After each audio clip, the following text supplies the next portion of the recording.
So from the inside, and obviously I'll just introduce Melanie to you all. And I always talk about our mission about in advocacy, and it's really to fulfill community supports and services that foster social inclusion, self-determination, and equity across all aspects of society.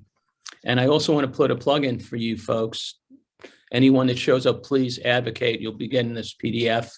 Please contact your senator and your rep for the three key program areas we're fighting for. And next week, we're going to do Federal Week. It's going to be Advocacy on the Hill. And the first Thursday of the month, which will be in 2 weeks, there'll be a session with Maura and Ellen. And I think, Carrie, you've got a session coming up soon with Karen Mariscal. Or did that already happen? It's coming up? No, that's actually on Wednesday. Okay. Wednesday at noon. Yeah, it's demystifying SSI and SSDI. Okay, great. Thank you. So, all right, I'm going to just introduce Melanie, obviously, since Kathleen's not going to be with us today. But there might be some of you on the phone that might want to jump in when it's dialogue time. So I wrote your bio, Melanie. Hopefully you'll like it. A professional in film development and production, which is really her main bread and butter, meat and potatoes, whatever you want to say. And really, you began working with several broadcast television stations, ABC, HBO to PBS, and you won a national Emmy, which I've seen that film, True Story of a Childhood Friend's Disappearance. And in 2004, you received a citation from the Mass Center on behalf of your work advocating for children in Lawrence. And she's also received the Alan Crocker Award from the Mass Down Syndrome Congress. So one of our partners, and really appreciate. So it's really a pleasure. And Melanie and I have worked together many times, and she's a former Operation House Call teacher too. So she's done it, things I haven't even mentioned, right? So and policy officer with you. Oh yeah, you're right. That's right. That's right. I didn't mention that. You're right. Good point. And there's other things I could have. She's got a long bio, so that's well deserved. I think we wanted to start comfortably and with the topic about why you chose, right, to get involved and run for school. And I'm going to get off the screen for a second, then we'll go back and show some slides from Medford. Or you want me to show the slide as you speak? No, I would start with why I'm doing it, and then we can go to the graphics if you don't mind, Leo. Thank you. Okay. So welcome everybody. I know Zoom fatigue is real, so first thing on Monday morning, I appreciate you guys being here. And Leo and I had talked about this topic, and I'm sorry to hear that Kathleen's not able to make it because I was really eager to hear from her too. We had a nice discussion last week in preparation for today's meeting. I have 3 children, a 21-year-old, 19-year-old, and 14-year-old. And my 21-year-old was typical student. I never had to check her homework. She was a classic sort of firstborn. My middle guy, actually in kindergarten, they saw some signs of something they weren't quite sure. Ultimately, he was on a 504 plan. He was diagnosed with ADHD. And we had some struggles with him, but generally in the school districts, but generally he did okay through athletics and, charm and all that stuff. And our third child, Grace, has Down syndrome. She has intellectual and developmental disability. And Grace sort of really, I feel like I've always been a child advocate. I happen to be a former ward of the state. And, I always had to advocate for myself because I didn't have a lot of social capital as a kid.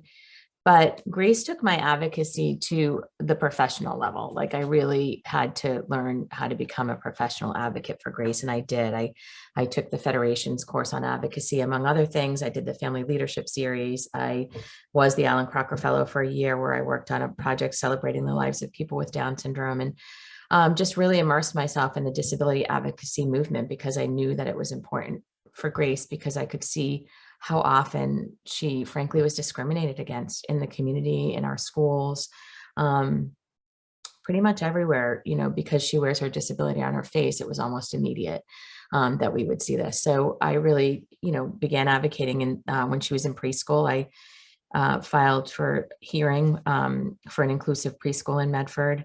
got to work with Tom Sanacandro and Ann Howard, got to know them really early on in the process. So had some great team backing me up there. And we had a settlement. We didn't go to hearing. And while I don't share the terms of the settlement, I do share that Medford created a full day inclusive preschool, and Gracie went to that as a first student. So that was really great, but a lot of hard work. And I remember folks in the family leadership series telling me back in the day, it's a marathon, not a race, right? Like you got to pace yourself, and it's true. And ultimately, I was really a hardcore inclusionist. I really felt like I do feel like inclusion is a human and civil right. But, bad inclusion can be super harmful.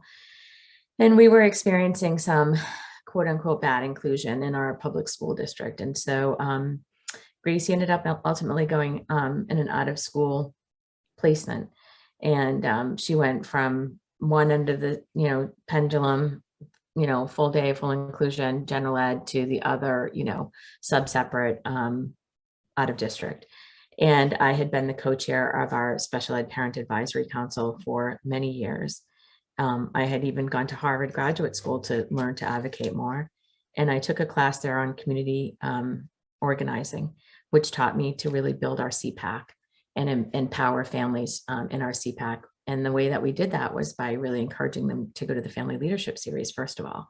And that helped grow our CPAC. And once our CPAC sort of had more capacity, I felt like there was an opportunity for us to expand in our community by having a former CPAC member and not former, still CPAC member, but a former CPAC chair and parent of a child with a disability on the school committee, while also having a strong CPAC.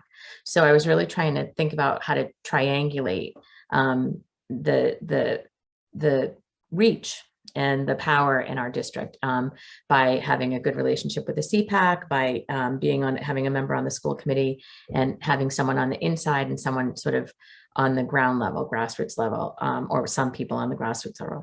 Can I ask you a question about the CPAC? I don't want to, I know I'm breaking up your thought, but so, obviously you built a strong CPAC, but when you build a strong CPAC, can you give people a sense of the numbers? Because Medford's a big place, but you didn't have to build a huge, membership to have a voice, correct? No, not at all. Thank you for pointing that out. No, we really did. I took Marshall Gans's class on community organizing, and the way that Marshall teaches his class is like that old, I'm going to date myself here, but for folks that remember it, that old Breck commercial, right? You tell two people, they tell two people, and so on and so on. And you kind of get a grid like this, like the Brady Bunch.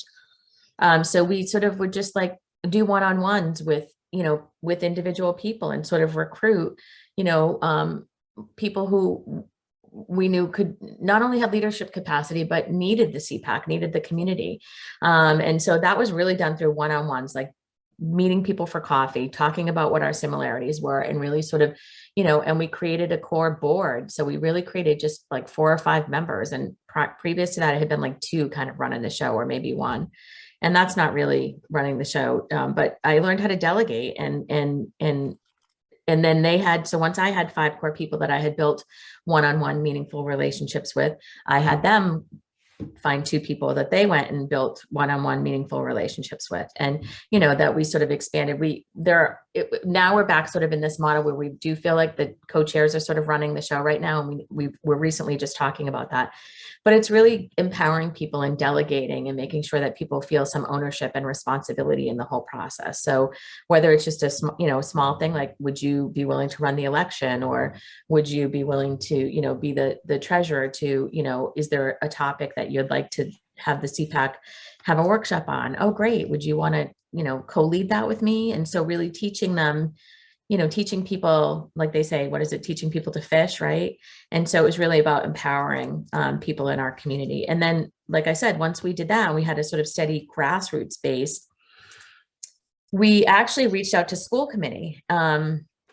This is when I was still the chair of the CPAC, and we said, we want, we started doing annual reports to school committee where we would do presentations with CPAC recommendations. We formalized the CPAC process. And then we took it a step further because we felt like a lot of our recommendations weren't being heard. So then we asked for a subcommittee, a special education subcommittee in our CPAC. And that was met with some resistance initially, but ultimately that did happen. And so we started having regular subcommittee meetings with school committee member chairing.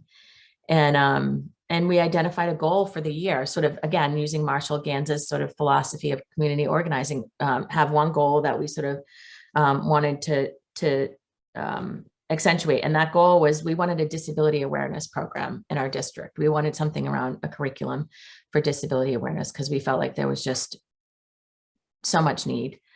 And it took a while, but Medford now has a disability awareness program, both for professional development and in the middle school. Right now it's being piloted in the middle school, but it's also run as a professional development with teachers and staff. And I actually do a presentation that I did this weekend. I forgot the Federation conference was this weekend, Leo. So I was also, so I presented on Saturday, human rights as disability rights, right? So civil rights movement in the human rights. So a lot of sort of the work that we see Judy Human doing in Crip Camp and, Lives Worth Living and sort of all of that work. But I really, I've had people say in the past, why are you talking about the history? Because it can be such a dark history. But I do feel like if we don't talk about the history, we can't know where we're going. And the disability rights movement is a civil rights movement, and we are continuing to work on all of the human rights and civil rights that we need to get to. So I present that as part of the disability awareness curriculum for professional development. And it's really amazing because so many people don't realize that in our living history, people with disabilities were not allowed to go to public school. In our living history, they were sterilized. Some of our living history, and not mine. I was going to say you weren't old enough for that. No, but I'm just saying. Probably some secret ones happened, though. No, I bet you some did happen. I'm sure, right? Yeah. And so, it was really about building a strong core base of the CPAC, and then making sure that, like, really little things too, like we were not on the calendar. Our meetings weren't on the school calendar. Now, like today, the superintendent, we have a school committee meeting tonight, and the superintendent always announces the CPAC meetings every, second Wednesday of every month and the topic. But also today is World Down Syndrome Day. So happy World Down Syndrome Day, everybody.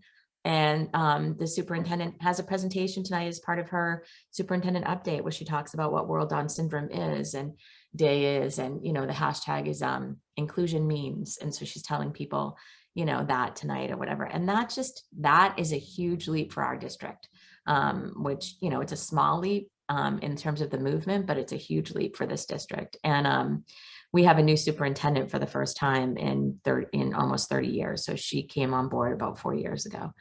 But having a school committee member with that, I also identify as a person with a disability. So, but that lives with, disability on a daily basis, I'm constantly able to continue to put that conversation back on the table at the school committee meetings, so that when we have presentations, and it's getting less and less so, but it does still happen. Sometimes we'll have, district-wide presentations from maybe the curriculum department or, the language department, or, any number of things. And in the past, there was no discussion of students with disabilities in these presentations. And now, the special ed director or some, person in the special ed director's department is always included in these presentations, because they know I'm going to ask if they're not, right? So now they've caught on. And so that is sort of some of the triangulation where we're able to really, be in the system and try to do some systemic change, and have contacts outside the system, the CPAC and families, to come from the outside and try to work together. That example, though, also took a strong CPAC, right? If you had just run and gotten elected, right? Do you think, just because you're asked, it's a combination of you asking the question, being visibly there, and doing the groundwork in the beginning, right. No? Right, totally. And having the backup, as community members, so that, like, if I'm only one of 7 members, so I can easily be outvoted, right? So, but if I do get outvoted on something and I was recently outvoted on something, actually they limited our subcommittee meeting times, which was interesting, for special education. And, the CPAC wrote a letter and, really asked that it not happen. And we were still outvoted, but there's a louder voice, and that they have to listen to us. And so there's a great graphic, and it's from the Family Leadership Series, and I love it. I have to find it, but it's, 1 parent is a pain in the neck, 5 parents is a phone call, 10 parents is a meeting, 15 parents are policy change, right? And so it's building that core base of, not just being the only, and for a long time I was, that parent. And in fact, just sort of how you can build relationships with special education directors, I never thought I would have had a positive relationship with our special ed director.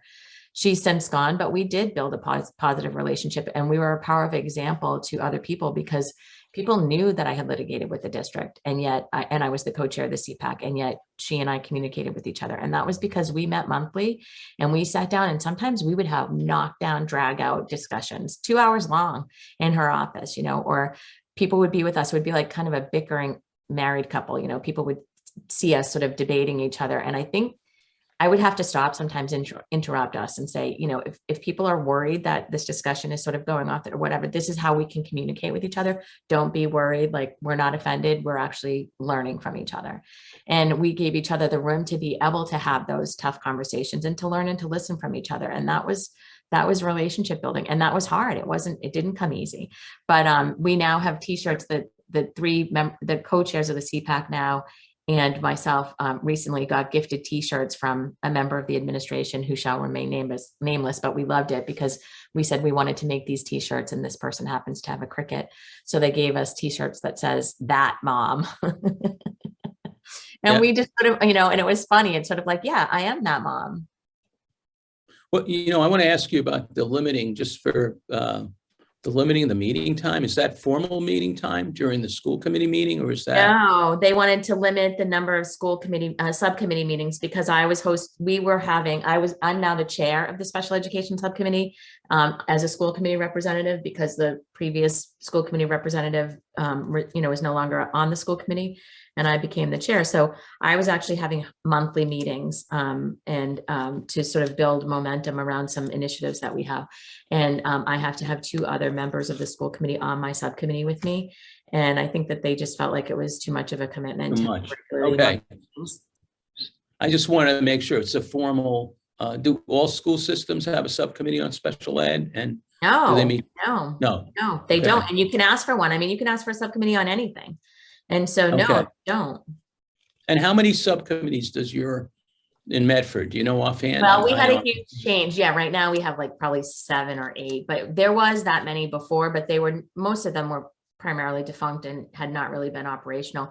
But we also had some turnover in our last school committee. So we had 2 new members, myself and another member. And then this time we have a 3rd member that joined as well. So we've had a lot of turnover in this particular school committee. And as I'm sure folks can imagine, with the political climate in the last 2 years, the school committee has been really raucous in terms of like a lot of community engagement and a lot of pressure and a lot of sort of being out there and sort of put on the spit a little bit, right? So it's been interesting in that sense, but we created new subcommittees and we identified what they were. And we now have a process for when they meet and how often they meet, but really, having some definition of what they actually are and how, and like if there's a goal attached to them or not, so that there's not just, various subcommittees for whatever, nilly-willy, but yeah.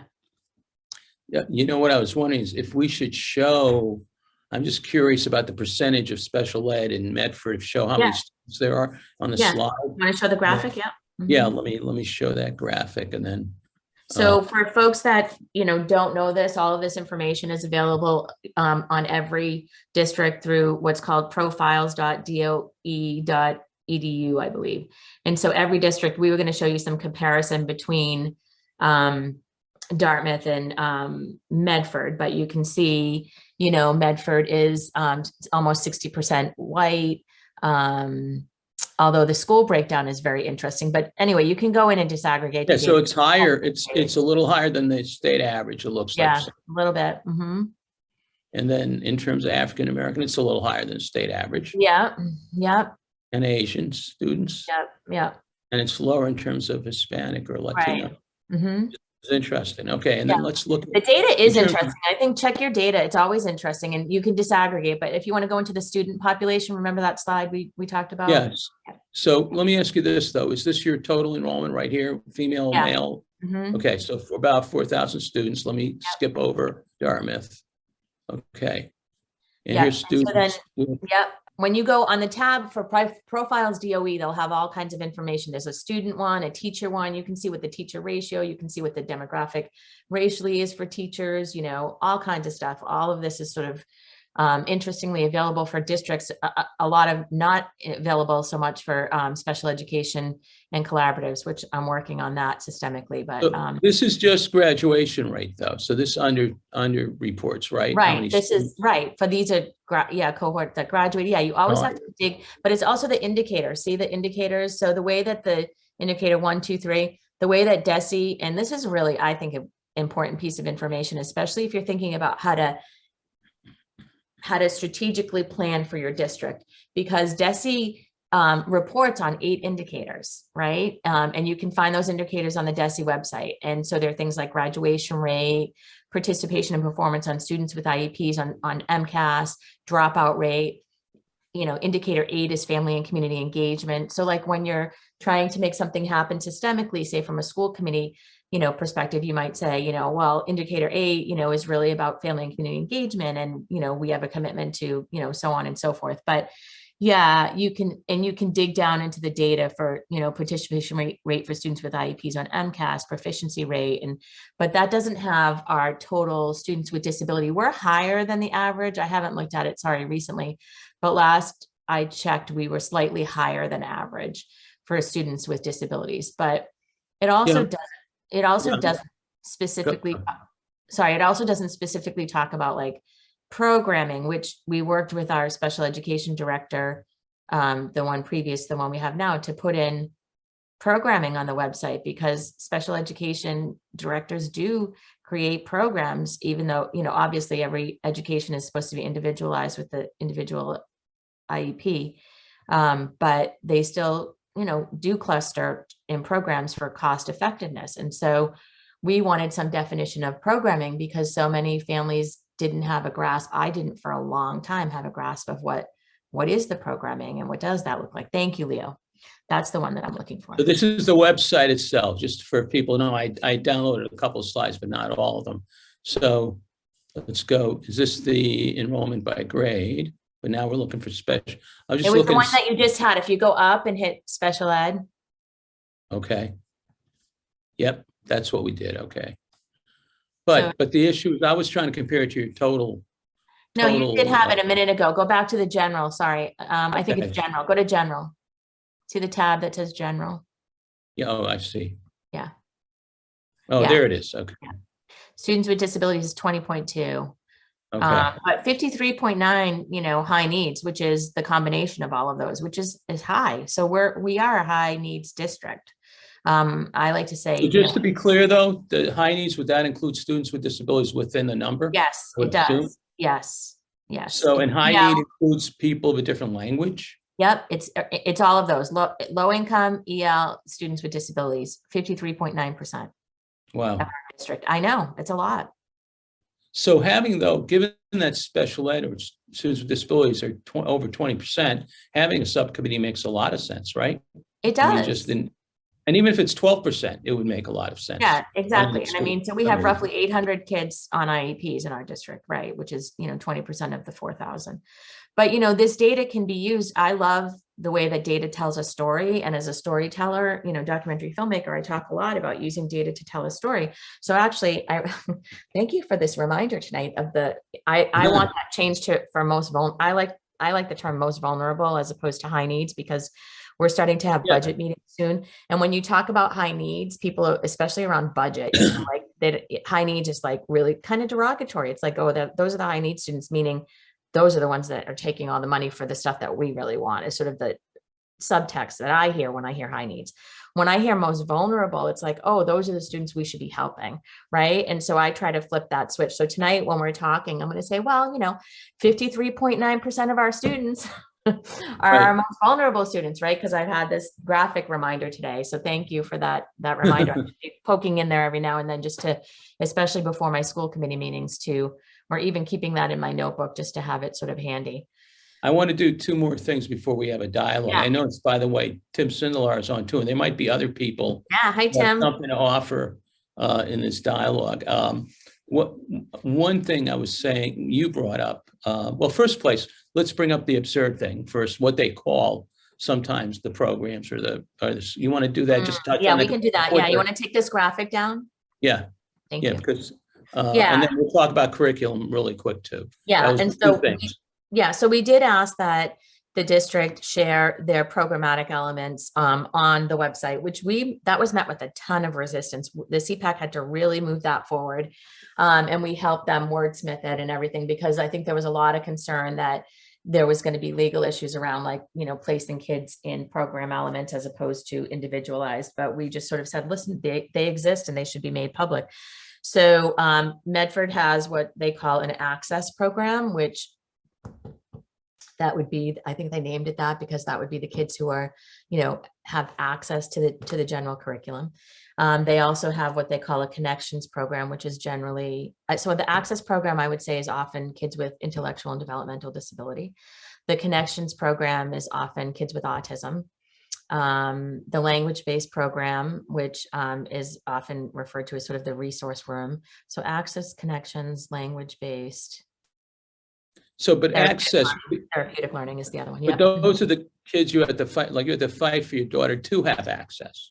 That's the irony of that. It is the irony. It is the irony. It's like that it's about access, but really that's sort of the classroom, in my opinion, because we're doing a lot of talk about curriculum right now in our district, because we're they're purchasing some new curriculum and what have you. And there's a lot of our superintendent is an instructional leader. She was in BPS as an instructional leader. So she does a lot of walkthroughs. And one of the things I'm asking people is to do walkthroughs in the access classrooms and look at what the curriculum is, because it's a very different sort of structure and model. And ironically, it is supposed to be about access. It's actually a separate classroom. Right. And and the issue of curriculum itself, you said you have trouble finding curriculum, even at the collaborative level, that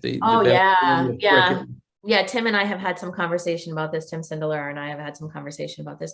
Yeah, I mean, as a school committee member, I know that we have a curriculum director, right? And like as a parent, you can go to the curriculum director, or you can go to your principal, or you can go to your teacher and say, what's the curriculum that you're using to teach math? And can you tell me the curriculum map, right? Which is the scope and scale. And there's a curriculum night, right? Parents can come and teachers share their syllabus, right? And they help parents learn what their kids are learning. So because the parent-child relationship is the most important relationship, and we are the experts with our kids, and we do spend the most time with them, and we can preview, teach, and review with our children. And for kids with IDD, particularly my kid, that really helps her access the curriculum, right? But if parents don't have access to the curriculum, how can they help their child learn what's in the school or understand even what is in the school? And it's tricky because you don't want to be like, well, can you show me, show me how you're doing it, or you're not doing it, like you're not giving access to grade level curriculum.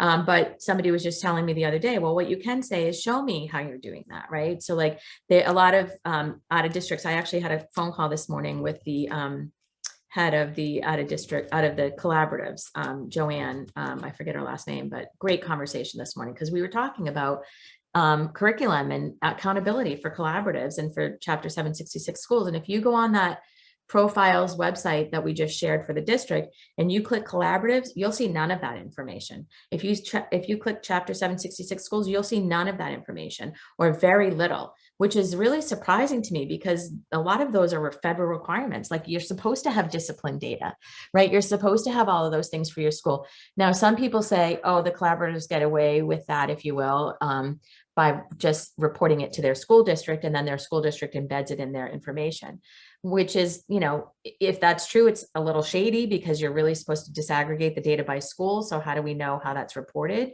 So I'm really trying to get some accountability and reporting on just the collaborators right now, because we're not getting grade level curriculum. Gracie is at a first grade level. She's, in seventh grade, but she learns at a first grade level.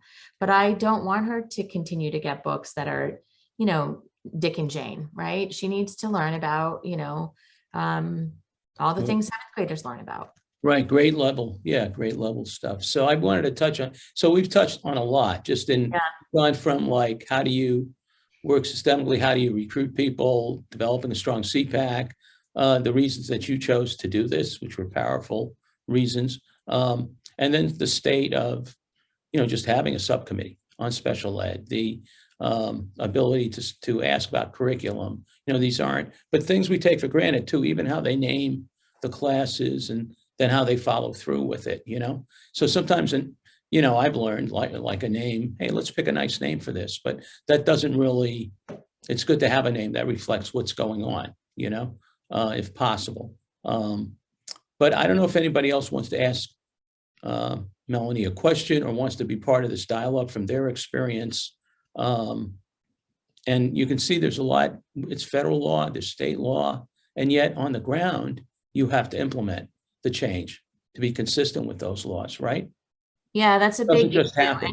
Yeah, so there's a chat. Heather was asked, they're saying one issue that I see happening in many towns or districts are classrooms that are sub-separate or is a collaborative, and the students at times are spending 48 years with the same teacher the entire time. Yeah, I mean, because the state law, and Tim knows this better than me, so if I get anything wrong, I want Tim to jump in, but there's a 48-month gap in students that can be in a classroom. So for example, Gracie was in a classroom with a teacher where we were asking for grade level curriculum, and the teacher's like, this was in 6th grade, and the teacher's like, but if I do that, Melanie, I'm going to have to do it for 4th, 5th, and 6th grade. And I was like, yeah, you will, but start with 1 grade and sort of work together. But that's part of the problem too, is that teachers are teaching across 4 years of grade levels, right? And then probably 1 teacher. So one of the things I was talking with the collaboratives head of the collaboratives about today is Cotting School is doing something really interesting that I saw on their website, where they got a grant, and they're having a 5-week workshop over the summer where they're having teachers and staff get together and create this differentiated curriculum together, grade level curriculum together, which I think is a really great idea. And thinking about family engagement and how you can teach families to work in that way too. And also, like, our kids are all different, right? So I talked with somebody who is pretty high level in government, who said, I don't want my kid to learn about, whatever physics, my kid really needs to learn how to have some, self skills, some self-care skills. And yeah, that's true. But they followed up with saying, but that doesn't mean Gracie shouldn't have access to what she needs, right? Well, I think to address that piece, you could have towns get together, right? And have basically teachers work together. So in 1 year, you had 4th, 5th, 6th, 7th grade curriculums done, right? Each one would take responsibility for one. But I think Heather was getting at a different point, as good a point. Both points are important, which is, geez, being with the same teacher, that teacher sees my son or daughter in a certain way. Is there a problem with that potentially? I think so. I'm assuming, right? Is what she means. And the same parent. No way around that, because in a substantially separate room, yeah, she's agreeing, she's saying, yes, that's the problem. How could any thoughts on getting around that, or at least having maybe some other teachers in the mix? Well, part of the problem is that I think there should be a lot more co-teaching models between gen ed and special ed, because a lot of times general ed sees kids as those kids. And I say all the time from the podium on the school committee, every student is a general education student. Some students receive special education services. So to say that's not my student, or, those are their students, I think is really critical. But there's not a lot of crossover at all in our district, and I think in most districts, between special educators and general educators, which I think is a huge problem. So just in terms of teacher ratio. But also the pipeline, we're going to see this more in the next 10 years specifically, the pipeline for special education teachers is like really drying up. The pipeline for teachers now, especially with the pandemic and everything that happened, is drying up as a whole. We're seeing that, across the board around the nation, that it's a real problem for staffing right now, but special education in particular. So, I worked very closely with Tom Hare at the ed school, and who was a real mentor to me. And I remember him saying, and he helped, rewrite IDEA. And, he said in some ways he wishes there had never been a special education, system created, that it sort of created this whole other silo, which is true. But I mean, obviously there's so many other reasons that it was created, for all of the legal reasons and other, human rights and civil rights things that we do know and are aware of. But I think it's a legitimate question, but I don't know what the solution is to that. More staffing, more co-teaching. And also we had situations where we had the same para for years, and it wasn't working. The relationship had run its course. That was part of the reason we ended up having to leave. The relationship between the para and the student had really and Gracie had really deteriorated. So yeah, I do think that they would never have a general ed student. So one of the things that I often try to remember and use both personally and systemically is that if this is not something that would be acceptable with a general education, quote unquote, student, then it shouldn't be with a student with disabilities, or replace, a student with disabilities with another ethnicity or ism. Talk about ableism, right? Use the word ableism. And so, for instance, there was something that happened in a district recently where, students in a certain program had to use a bathroom that was considered the teacher bathroom on the same floor because it was on the same floor. But the teachers didn't like the fact that they might go to use the bathroom and a student would come out, right? And so or they might open the door accidentally and a student was in there because it was a single use bathroom. And so somebody decided to put a sign on the door that said, whatever program, say it was on the, connections program, connection student in bathroom, right? And, obviously that's not appropriate, right? Like that's a FERPA violation for one. It's a whole host of violations. But when that could be shared with your community, you might say, think about that for a second. And would you change that to, if you change that to student of color in the bathroom right now, what would happen? Would that be acceptable? Hell no, right? And so really trying to bring it to people in a different light to see that the civil rights part of it and that aspect of it is critically important. I think that shows the lack of connection teachers, whatever school that was, would have had with kids, right, with a disability, to be actually, just, oh, excuse me, I opened the door, let me close it again, and just yeah. move on. Well, that's a whole other story. Right? No, but that's what we're up against, right? Anybody else want to add to this? This is, Heather brought up a great issue that I had not thought about at all. So thank you, Heather, for introducing that. And the curriculum issue, I do think that Melanie's been talking about and that we talked about last week, is really a powerful, how can there not be, clear curriculums, even if you individualize pieces of it for a student. Totally. You then have some benchmark, right? You have something to shoot for, and the parent that doesn't want their son or daughter to learn physics, well, they're not gonna learn physics if they're not at that level of learning. What they're gonna learn is some basic things about the physics that are related. Who knows, might come in handy one day. You never know. Right. And also but I can't understand, like I was saying to the person from the collaborative today, like, I don't know what Gracie's supposed to be learning in 7th grade because I don't have any typical 7th graders to compare her to now that I'm not in the district anymore and my children are not in the district anymore. So I don't know what 7th graders are learning. I don't even know what she's supposed to be learning, but I know it's not Dick and Jane. Right, exactly. And that's the other thing, is age appropriate tools when you are helping someone continue to read and reinforcing reading.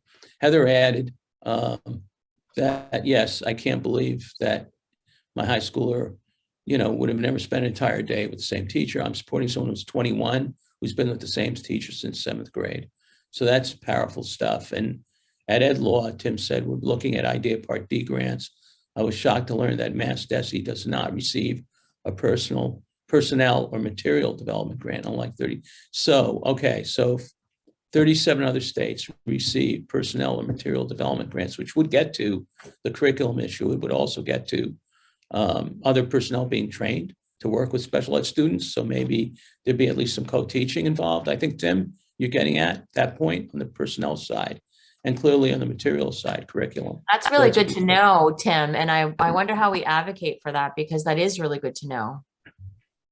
I think that we can talk to Russell Johnson about it. That we're actually right now in the funding cycle for these. I'll send you this, Melanie, this research memo we had done. But yeah. And the issue of school, I know you're not going to know off the top of your head about subcommittees in other districts, Tim, so I'm going to put you. I'm curious. Oh, Jackie asked, I'm curious what Melanie meant by bad inclusion. I know a couple of examples I've seen, but like growing kids, make-believe inclusion, right? Where people aren't really connecting with the student. There's those kinds of inclusion. So somebody shows up. All kinds of things. In our case, it was, we had Tom Hare come in and do an observation for Gracie, right? And Gracie would get regular music breaks for like, achieving, whatever certain amount of time. It was a behavior momentum sort of thing that was supposed to be happening. And so in one instance, like Gracie was paying attention to the teacher and really engaged in the curriculum, but like the 8-minute mark or the 10-minute mark had gone by and it was for her music break. And like the paraprofessional literally put headphones on Gracie's ears, and interrupted her with music, even though she clearly was engaged in the curriculum.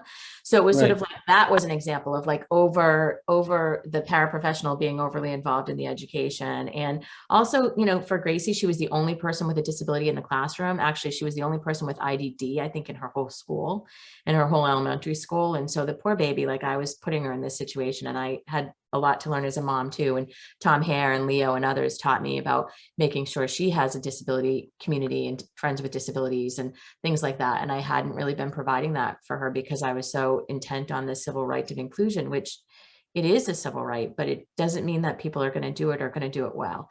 And so it's the same thing. Like, I think it was, I can't remember who asked this. Maybe it was somebody from ICI, but somebody said to me once, and I thought it was a really great example, is that everybody thinks they have an idea of what inclusion is, right? And what it means. And it's so ambiguous, but everybody sort of thinks it means this or that or whatever. But why aren't we talking instead about exclusion? Because we all know what exclusion feels like, right? We've all been excluded some way, somehow, whether it was the volleyball team we didn't get picked for, whatever. And we know what that feels like. And that's bad inclusion. Bad inclusion is when you feel excluded and you know that you're not part of it. You're physically there. So an example is you're part of a chorus, but for some reason, there's a picture of Jim Ross had, someone in a wheelchair was literally removed from the rest of the chorus. Yeah, that's what Gracie, Yeah. The other thing is, let's say Gracie is given something to deliver to a class, but that's it. She literally walks in, delivers the item, and walks out. That's not really great inclusion, right? Oh, that really is that how they were doing include? That's funny. No, or Yeah, also no, now in a lot of districts, they do music and arts, like they do the quote unquote specials for inclusion, but actually the kids go into those inclusion, into those elements for inclusion. And the reality is those, what do they call those classes? Not general, specials.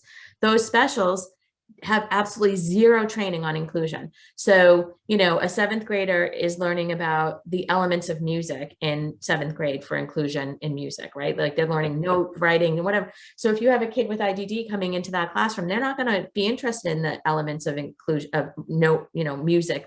But Gracie loves music and can tell you all the words to every single song. So there are other ways to reach her through music, but because that teacher has not learned differentiation, which I think is a huge part of inclusion, they don't differentiate. That kid just comes into the classroom and sits there and does something else that's just for them, not part of the whole classroom. Got it. Yes, that's a good example. And it's a general example. So I just want to, before we end, I just want to say in about sometime in April, talking about inclusion, I'm going to share with you guys a sample movie we have from the ARC at school. We bought this because of COVID. We haven't literally done much with it at all, but I'm going to show you a short movie. There's movies for elementary age kids. There's movies for middle school. There's movies for high school students. In fact, the reason I'm thinking about it today is I got 2 letters in the mail that staff Xeroxed into PDFs from students saying, we want to help. What can a middle schooler do? Yeah. So I'm going to share with that school and the kids, well, you could invite these films into your school, your whole school. And here's That's a great idea. Yeah. So luckily we had something waiting to be used, but I decided in the coming weeks, we're going to do it here because others may want to volunteer to bring it to their school system.